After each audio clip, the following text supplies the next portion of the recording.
Merry Christmas. Merry Christmas. Boy, that sounds good. It's fun to say, right? It's great. Welcome to worship this evening as we gather around the manger at long last. So welcome. I'm glad you could be here together and in this space as we worship together. If you haven't met me, my name is Jeff. I've been the supply pastor here over this past year, and it's been my great pleasure to be serving with the people of Grace. So thank you to all of you for your hospitality over this past year. It's been a wonderful experience for me as well. And I will say, I don't like saying goodbye. We'll see you next time, whenever that is. So it's been really quite wonderful. We've got some good things tonight. Not only do we get to hear the story, not only do we get to sing the songs, the kids are singing. That's great. They're going to help me tell the story. We're also going to celebrate the sacrament of Holy Communion. So if you came in and got a communion pack, the way we've been doing that is we're going to do that in the pew. I'll walk you through that when it's time so you know what to expect. We're all are welcome at the Lord's table as we celebrate his presence here with us tonight, because after all, Christmas is about Jesus being with us. So glad you are here. All right, it is time to start. So let's stand as you are able, and we are going to sing, "O Come, All Ye Faithful."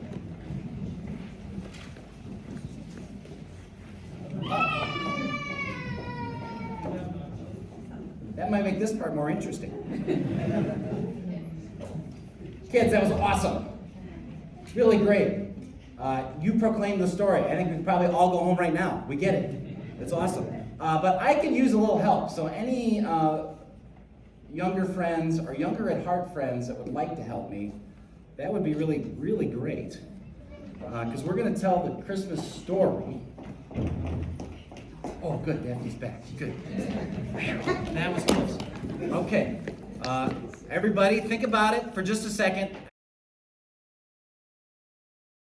All right. I think we're ready. All right. Okay. Dun, dun, dun, dun, dun. It's time for Christmas. You ready? Everybody's ready? Okay. So this comes from Luke. We're going to build Christmas right here so everybody can see it. Okay? So when I call on you, put it up there. All right. So in those days, a decree went out from Emperor Augustus. We're ready for the emperor. Bring him out. Right. Got to get a little Star Wars into Christmas. And I need him too. That all the world should be registered. This was the first registration while Quirinius was governor of Syria. Why don't you put that guy out there too? Perfect. All went to their towns to be registered. Joseph, beautiful, also went from the town of Nazareth in Galilee to Judea, to the city of David called Bethlehem, because he was descended from the house and family of David. He went to be registered with Mary. Who's got Mary? Perfect. I'll look at that. Excellent. To whom he was engaged and who was expecting a child. While they were there, the time came for her to deliver the child, and she gave birth to her firstborn son and wrapped him in swaddling clothes and laid him in a manger because there was no room for them in the inn. Okay, baby Jesus.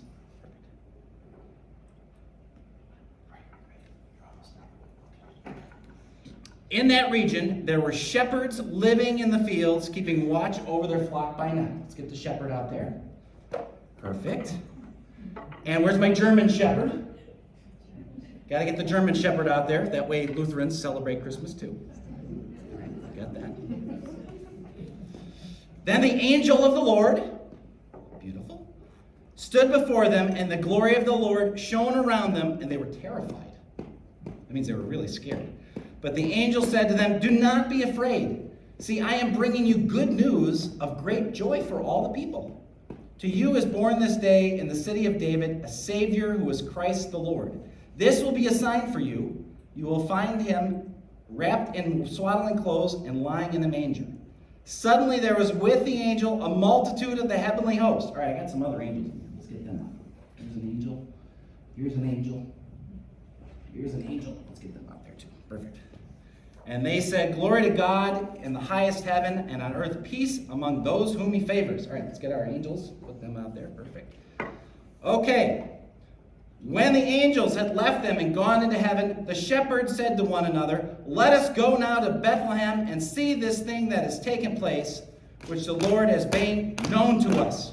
All right, let's get all my sheep out there. I got a ton of them. Let's get them, all these sheep. We got all kinds of barn animals too. Let's get them all out there. You guys sing about a cow. I don't have a red cow, but I got a Holstein cow. Yeah, put him out there. You got a chicken. Perfect. Let's put him out there. What else you got? Oh, we got another shepherd who didn't get there. Put him up there. Put him up there. Perfect. Good. Here's another chicken. Here's a goat. What's he doing? What's he doing there? Oh, and a bale of hay. Gotta have that. Oh, look at that. Look at that. That's pretty good. Awesome. Great. All right, good job. So they went to Bethlehem to see this thing that had taken place, which the Lord had made known to us. So they went, and they found Mary and Joseph and the child in the manger. When they saw this, they made known what had been told to them about this child, and all that heard it were amazed at what the shepherds told them. But Mary treasured all these words in her heart and pondered them. The shepherds returned, some of them have already, glorifying and praising God for all they had heard and seen as it had been told them. Good job. Look, you just told the whole story of Christmas. Here it is. It looks great. Look at all of them are there. You did it. Good job. And one's behind, but he'll get there too. There we go. Great. Well, thank you so much. Good job. You brought Christmas. Good job. Thanks. Good job. You guys can go back to your seat. Thank you. Good job. Good job. A little encouragement. Thank you for them. All done. All right. Well, here we are. It's Christmas. We made it. We're around the manger, finally. I love it. It's so great. You might be remembering Christmas past as well as the Christmas that we're celebrating now. I mean, maybe you're looking forward to tonight when you go home and you got that meal already like cooking in the oven, so when you walk in, you smell it. You're probably salivating now, thinking about it already. I know I am for what we're going to have. Maybe you're thinking about in the morning what you're going to do. We always have angel food cake, and we sing Happy Birthday to Jesus in the morning. We do that at my house in the morning. I'm looking forward to that. I know my kids who are older now, they still look forward to doing that. It's pretty fun. But maybe you're also thinking about Christmases that once were. Because one of the things about the story of Christmas is it's kind of timeless. It kind of brings us in to this exact moment. Whenever we hear it, whenever we speak it with our lips, whenever we sing it, right? It's written on our hearts in a way that speaks to us so that our hearts sing with the story of Christmas. This Christmas, I was thinking back in particular to 11 years ago. It was 2011. I remember it was 2011 because my wife Tammy went to Israel that fall. She did go to Bethlehem. She did go to the Church of the Nativity. She did bring me back a nativity set that's much nicer than this one. But the sermon isn't about that. But the reason she went is her sister, Heidi, she has multiple sclerosis. And they had this trial program that the FDA here would not approve, and she was approved to do it there. So they went for 3 months. At the time, my kids are almost 20 and 18. I think they were 8 and 6 at the time, if I've done the math right. So they were still little kids. And they were gone for 3 months. While they were away, I got to figure out kind of what single parenting is about, but this sermon's not about that either. But it is about Christmas. It is about Christmas. That particular year, I remember exactly when it was, and you'll remember exactly when it was too, because they had to fly out of JFK. So the kids and I took my wife Tammy to JFK to fly out, and then we were meeting some friends. We had some friends from Germany who got married that summer, and they happened to be in New York City for their honeymoon, and they invited us out to lunch. So the kids and I met them for lunch, and we're sitting in the booth, and we're looking out the window, and it starts to snow a little bit, and it starts to snow a little bit more, and it starts to snow even further.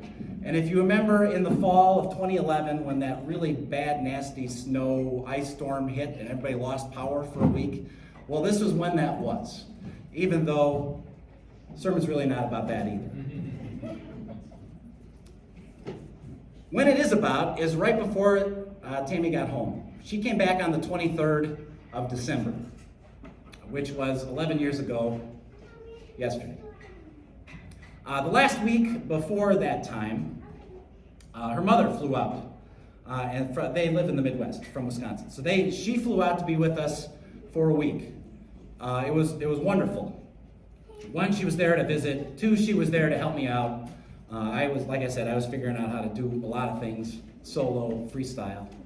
And at the same time, she was also there because when they flew back to JFK, Heidi was going to need some help getting back to Wisconsin. So we were going to go down to the airport, rendezvous, and then part ways there, even though the sermon's really not about that either. What it is about is a couple of days before.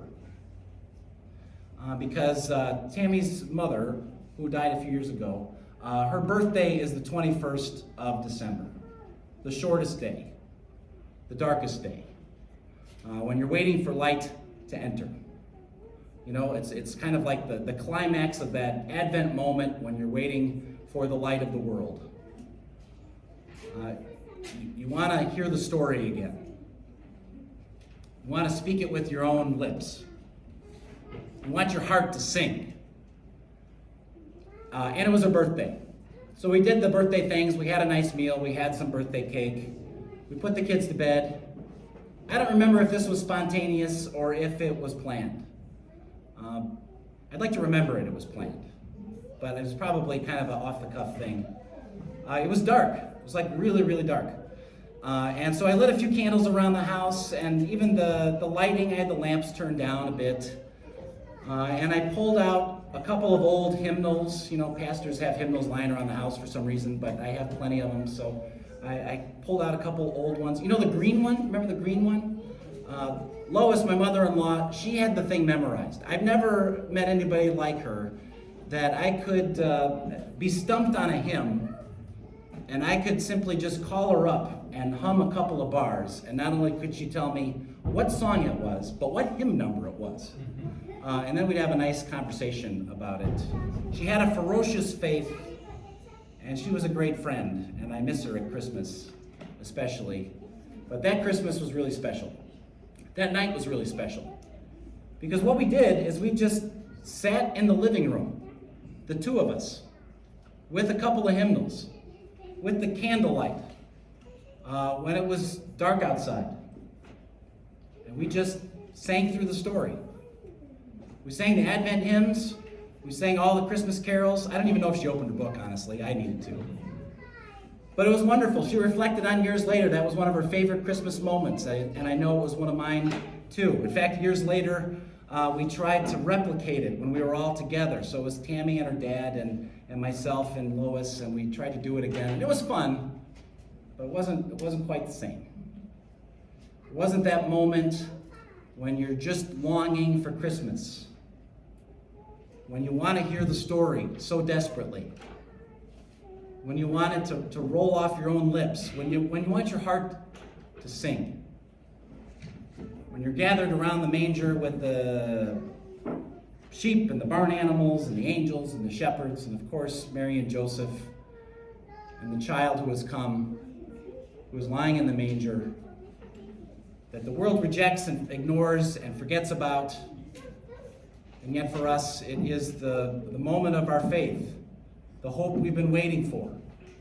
That moment when the Savior of the world comes to us and is present here. And it seems like all the other dangers in the world, all the evil that surrounds us, all the pain we go through, all the struggles we face, all the desperation and longings of our heart don't seem to matter because we know that Christ has come. I mean, we still have to deal with those things. We still have to face them. But suddenly they're not as overwhelming. They've lost their grip on us. Their power does not contain us because Christ has come. And we long to hear that story again and again and again, to let it roll off our lips so our hearts can sing.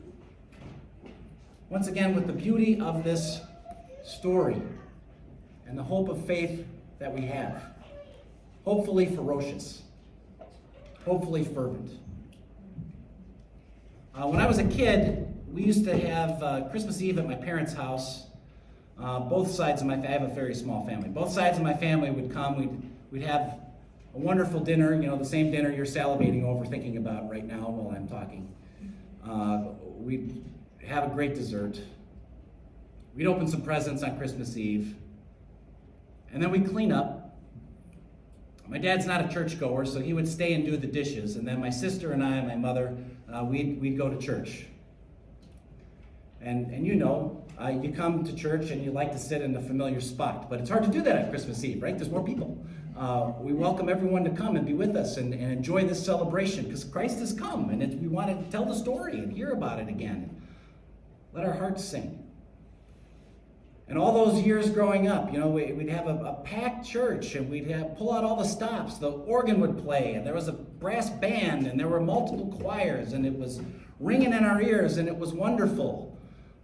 But it's not quite the same as that moment when you're sitting in the dark with a couple of candles and a couple of old hymnals and it's just the two of you and you're telling the story and you're hearing it again and your heart sings because it's Christmas. It's Christmas. I used to be the pastor over at St. Michael's in New Canaan. I told the people here on Sunday, I think 2 weeks ago, the way that we had Christmas Eve kind of planned there, we had two services. We had an early service and a late service. The early service was around 5 o'clock or so, but the Congregational Church, they also had their church service at the same time for Christmas Eve, and then when it was over, both churches would open out onto the town green, which was right there. And then there was also a brass band there. People all over from town, even if they weren't church people, they all came, everybody, it was like 1,000 people, all showed up right on God's acre, the green there. And we'd sing Christmas carols, and it was beautiful, and it was wonderful. And then when that was all over, I'd kind of walk back to the parsonage, and we'd have a Christmas dinner, the same one you're salivating about now. And I am too, thinking about it. And then Tammy would pack the kids up in the car and they'd drive around and they'd go look at Christmas lights in the neighborhood, which was particularly meaningful the day after she got back that one year. And then I'd walk back across the parking lot for that late service, which was generally smaller, but just as festive, just as meaningful, just as wonderful. Because the people that came then, just as you all have come tonight, you come because you want to hear the story. Because you want it to roll off your lips. It's because you want your heart to sing again. Because Christ is come. But this particular Christmas Eve, it started snowing. And I'm walking across the parking lot. That's how I felt, actually.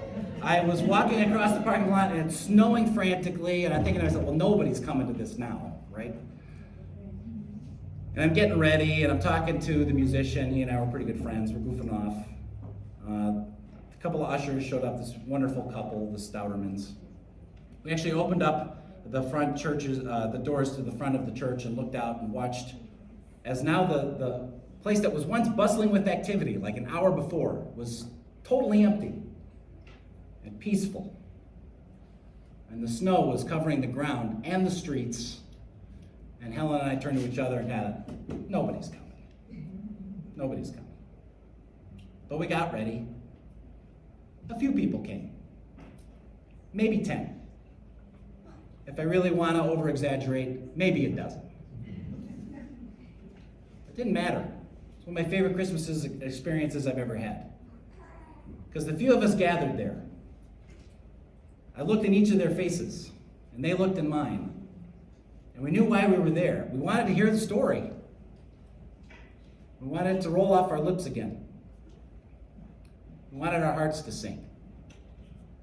And even though there was only a couple of voices, we didn't even have enough to form a choir, but the 10 of us, all right, there's probably 8. The few of us gathered there, we belted it out because it was Christmas. You think of this story, it's not about fanfare at all. In fact, it's quite the opposite of that. Mary and Joseph can't find a place. No one will take them in, right? Joseph is from Bethlehem, and nobody takes them in. What does that tell you about what they thought of Mary and Joseph? And she's pregnant. What did they think of this couple? And yet there they are. And they're surrounded by the sheep. And they're surrounded by smelly shepherds from the fields. And they have to put the child not in a bed, but in the feed box for the animals. And it's the story that we long to hear all year, again and again, so that it rolls off our lips, so that our hearts sing. So whether we're at home or far away, whether we're gathered with so many friends tonight, or sitting by ourselves later, or maybe even in the calmness of tomorrow morning before you open your stocking, you know it's Christmas. Because Christ has come. And whether you feel rejected, whether you feel like the world has gone crazy and can't be redeemed, whether you're still fighting with somebody from last Christmas dinner, whether you're missing those dear friends you haven't seen in years, whether you're still grieving those who you've lost along the way, the promise of this night is that Christ has come, that salvation is here, that all of this, is for you. It's a story we long to hear. We want it to roll off our lips. I pray that it does. It's a place where our hearts can sing. And even when we know and feel like we're the most alone, we join the choirs of angels to sing his coming. Let's do that together. Merry Christmas. Let's stand and sing together.